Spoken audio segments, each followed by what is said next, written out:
Bom dia a todos, hora de ficar bem informado, são 9 horas e 34 minutos. Nós estamos ao vivo do estúdio da TV Canção Nova em São Paulo. Você vê aí as imagens da Vila Mariana. Hoje a cidade reabre bares, restaurantes e salões de beleza depois de 104 dias fechados. Aqui no Brasil, uma semana da passagem do ciclone Bomba e os estados da região sul voltam ao estado de alerta. Está se formando um ciclone menos intenso na região. No Vaticano, o Papa Francisco pediu um cessar-fogo global imediato por um futuro de paz. CN Notícias está começando.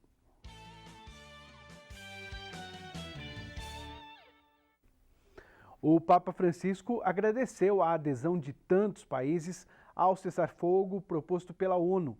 Ele também comentou o Evangelho de domingo e reforçou que Jesus não promete um alívio temporário, mas uma alegria definitiva. Vamos então a Roma conversar ao vivo agora com a Lísia Costa, que tem todas essas informações. Oi, Lísia. Bom dia, Rodrigo. Bom dia a todos. Isso mesmo. Essas falas do Papa Francisco foram ontem, durante o Ângelus, um dos únicos encontros públicos do Papa Francisco durante este período de férias no mês de julho. Ele mantém a oração do Ângelus, a meditação do Evangelho, a bênção não só aos que estão presentes na Praça de São Pedro, mas todos aqueles que acompanham pelos meios de comunicação. Então a gente precisa aproveitar mesmo esse momento com o Papa. E ontem ele agradeceu a todos aqueles que aderiram ao cessar-fogo pedido pelo Conselho de Segurança das Nações Unidas na última semana. É uma insistência mesmo que por pelo menos 90 dias exista essa pausa humanitária para que a ajuda humanitária chegue até as pessoas que estão sofrendo, principalmente por causa da pandemia. Então as Nações Unidas pediram que esse tempo se tem acesso às ajudas humanitárias, tenham acesso a essa população que sofre com a pandemia, e tendo esse cessar-fogo, vai ser possível. O Papa insistiu para que as nações acolham esse pedido. Só recordando que a ONU afirma que pelo menos 30 regiões em todo o mundo passam por algum tipo de conflito e as pessoas têm sido, principalmente civis, muito prejudicadas com isso. Já na meditação do Evangelho, o Papa recordou que nós precisamos acreditar cada dia mais que esse alívio que ele promete quando ele diz para ir até ele, ir até o coração dele, é um alívio que não é uma esmola, como disse o Papa, temporário, algo que vai socorrer apenas um momento, mas é um alívio que é a alegria que só Cristo pode nos dar. Rodrigo, uma última notícia: na quarta-feira, às 11 horas da manhã, o Papa Francisco vai presidir a missa na capela da Casa Santa Marta, em ocasião do 7º aniversário da visita que ele fez a Lampedusa, a ilha de Lampedusa. Foi uma das primeiras atividades que o Papa fez no início do seu pontificado. Ele visitou essa ilha justamente porque ela é um marco, um número muito grande de pessoas morreram tentando atravessar o mar Mediterrâneo, fugindo justamente de conflitos, seja na Síria, também no leste africano. E ele visitou essa ilha, rezou pelas almas das pessoas que morreram e pediu que os refugiados sejam cada vez mais acolhidos pelas nações. Ele celebra o 7º aniversário dessa visita, insistindo mais uma vez, com certeza, para essa acolhida dos refugiados. Rodrigo. Valeu, Lísia. Obrigado pelas informações. Uma boa semana aí para você. Agora nós vamos a Brasília conversar com o Otávio Martins. Ele vai atualizar para a gente os números do combate ao coronavírus, né, Otávio? E outras informações também, as principais notícias dessa manhã aí com você agora. Bom dia, Rodrigo. Bom dia a todos que nos assistem. Exatamente isso. O Brasil tem atualmente mais de 1.600.000 casos confirmados do novo coronavírus. Infelizmente, quase 65.000 pessoas já morreram vítima aí desse novo vírus que assola o mundo.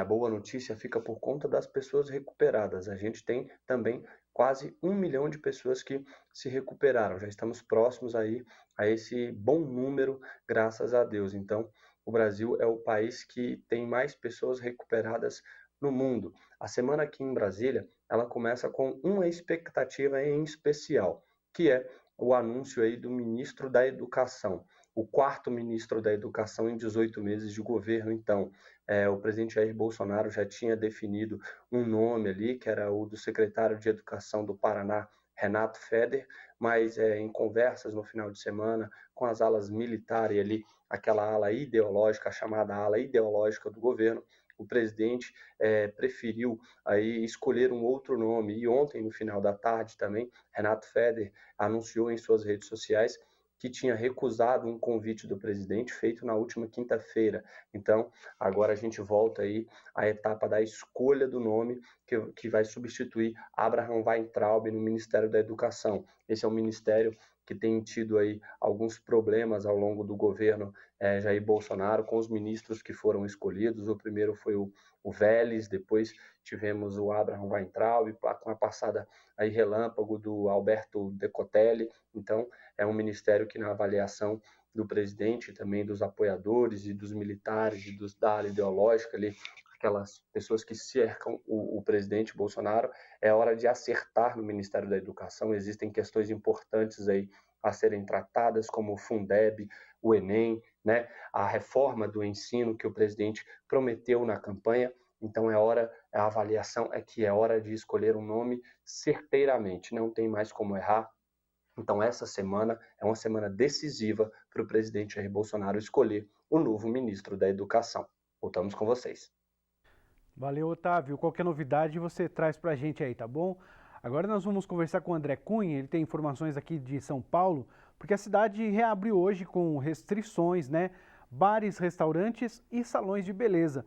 Foram 104 dias fechados por conta da quarentena e o governo de São Paulo também anunciou na última sexta-feira autorização para uma possível reabertura de teatros, cinemas, salas de espetáculo, academias e realização de eventos culturais. Vamos conversar então com o André Cunha sobre esses assuntos. O decreto publicado pela Prefeitura de São Paulo estabelece que bares e restaurantes podem funcionar por 6 horas diárias até às 17 horas, conforme regulamenta o governo do estado. A reabertura acontece sob diversas regras, entre elas a determinação de que o estabelecimento reabra com 40% de sua capacidade, mantendo a distância de 2 metros entre as mesas e de 1,5 metro entre as pessoas. O uso de máscara é obrigatório, tanto para cliente quanto para funcionário no estabelecimento. Apenas quando estiver sentado em sua mesa, o cliente pode retirar a máscara. Para a reabertura de salões de beleza, também há diversas regras. Destaque aqui para a ocupação máxima de 40% da capacidade, o uso de máscara obrigatório também para clientes e funcionários e os atendimentos que devem ser agendados para evitar filas de espera. A capital paulista começou o Plano São Paulo diretamente na fase 2 laranja, que significa a possibilidade de reabertura econômica de alguns setores com restrições. Com isso, o comércio de rua e os shoppings foram reabertos no dia 10 de junho, com horário de funcionamento de 4 horas diárias. Agora, na fase 3, amarela, as lojas podem então funcionar por 6 horas diárias. O mesmo vale para escritórios, concessionárias e imobiliárias, que também foram reabertas na etapa anterior do plano de reabertura econômica. O governo de São Paulo também anunciou na sexta-feira a autorização de reabertura de teatros, cinemas, salas de espetáculos, academias e a realização de eventos culturais para regiões que estejam na fase amarela do plano de flexibilização. Porém, para estes estabelecimentos, a reabertura só deve acontecer no dia 27 de julho, se o município apresentar estabilidade de 4 semanas na fase amarela. André Cunha, para o Canção Nova Notícias, edição da manhã. A seguir tem a previsão do tempo.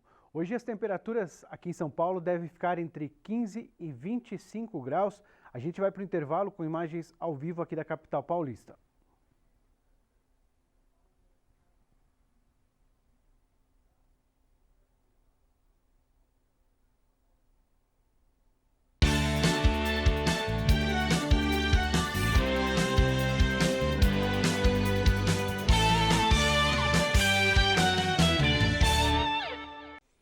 CN Notícias está de volta, agora faltando 14 minutos para 10 da manhã.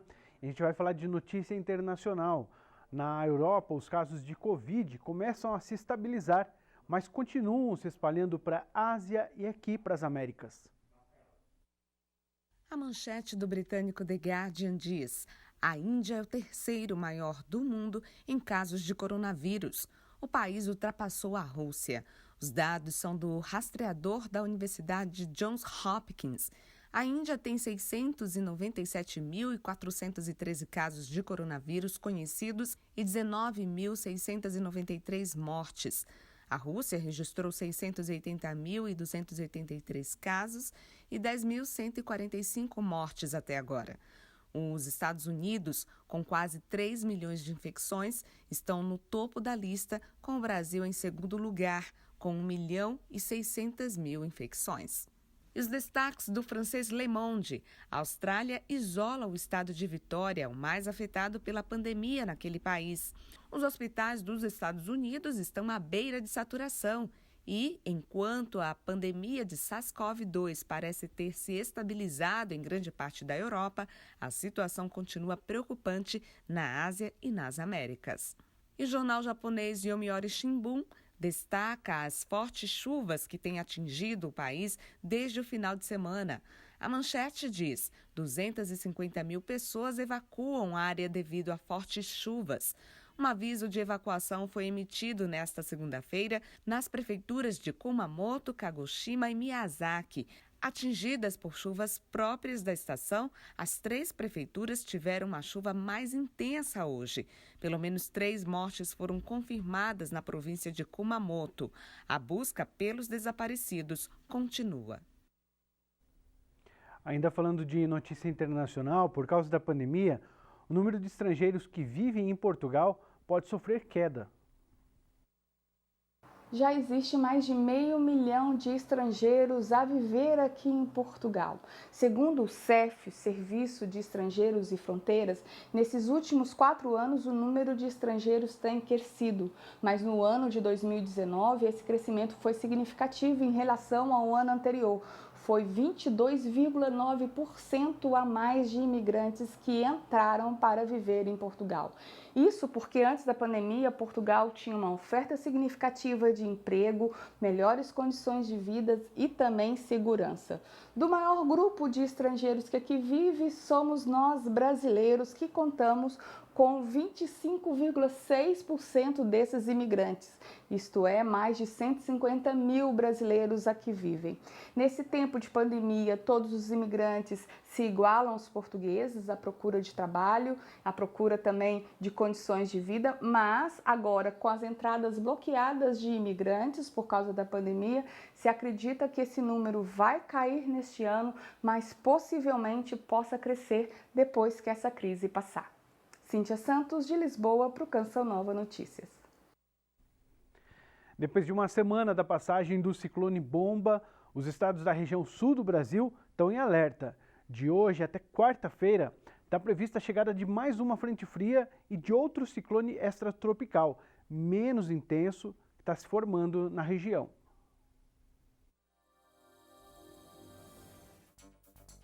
No sul, a segunda-feira será com chuva frequente no Rio Grande do Sul, Santa Catarina e no Paraná. Não chove no centro-sul do Rio Grande do Sul e norte do Paraná. Na Baixada Santista e no litoral de São Paulo tem predomínio de céu nublado e chuva algumas vezes no dia. Na capital paulista pode garoar à noite. Tempo firme nas demais áreas do sudeste. O ar seco predomina sobre a região centro-oeste. Chove apenas no Mato Grosso do Sul. No norte, tempo firme em Rondônia, Amazonas, no Pará e no Tocantins. O sol aparece pela manhã e chove a partir da tarde nas demais áreas da região. No Nordeste, chuva rápida em Salvador, Sergipe, Alagoas, Paraíba, Rio Grande do Norte e no Ceará. Já no litoral do Maranhão e do Piauí, chove com raios à tarde. A seguir, a devoção ao sangue de Cristo num lugar sagrado da Terra Santa. O intervalo é bem rápido, a gente volta já.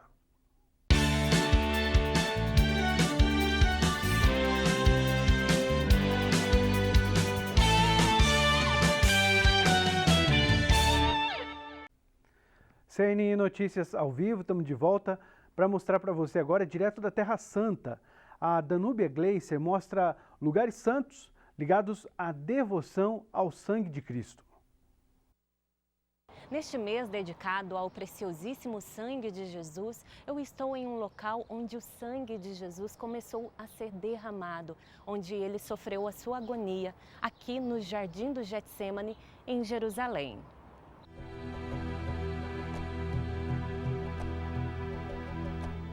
Na Bíblia, vemos que o sangue dos animais eram usados como gesto de compromisso, fidelidade e confiança mútua do povo com Deus. No livro do Êxodo, o sangue de cordeiros foi aspergido nas portas das casas dos hebreus na noite da libertação do Egito, quando o Senhor feriu os primogênitos para poupar aqueles que tinham um sinal sagrado marcado em suas portas e batentes. Não somos mais aspergidos pelo sangue de animais, mas fomos redimidos pelo preciosíssimo sangue de Cristo. Cita o evangelista João: eis o Cordeiro de Deus que tira o pecado do mundo. E este sangue está na Eucaristia. A cada comunhão somos inebriados por ele. A angústia, a dor e a solidão de Jesus tiveram início em um dos lugares da Terra Santa que fazem memória à sua agonia, o Getsêmani. Na Basílica das Nações, essa pedra nos recorda que estamos em solo santo, onde gotas de suor de Cristo se transformaram em sangue e escorreram por terra. Getsêmani, escola de preghiera e de amore. Getsêmani, escola de oração e de amor. Também escola de humanidade. Aqui Jesus sentiu o consolo de Deus Pai. Também Jesus consola os seus discípulos na triste hora da sua paixão. Hoje também Jesus conforta a todas as pessoas que sofrem no mundo inteiro, especialmente aquelas que foram contaminadas pelo coronavírus. Coloco aqui neste local santo as suas intenções. De Jerusalém, da Núbia Gleiser para o Canção Nova Notícias, edição da manhã. E assim encerramos esta edição do CN Notícias. A seguir tem programação especial para a criançada no Cantinho da Criança. E na companhia da Canção Nova, você recebe evangelização e informação o dia todo. Hoje à noite tem a missa, direto da Paróquia Santa Cândida, 7h30 aqui em São Paulo, com transmissão pelo sistema Canção Nova de Comunicação e aberta para a participação das pessoas, claro, seguindo todos os protocolos e com limitação de público. Uma boa semana a todos!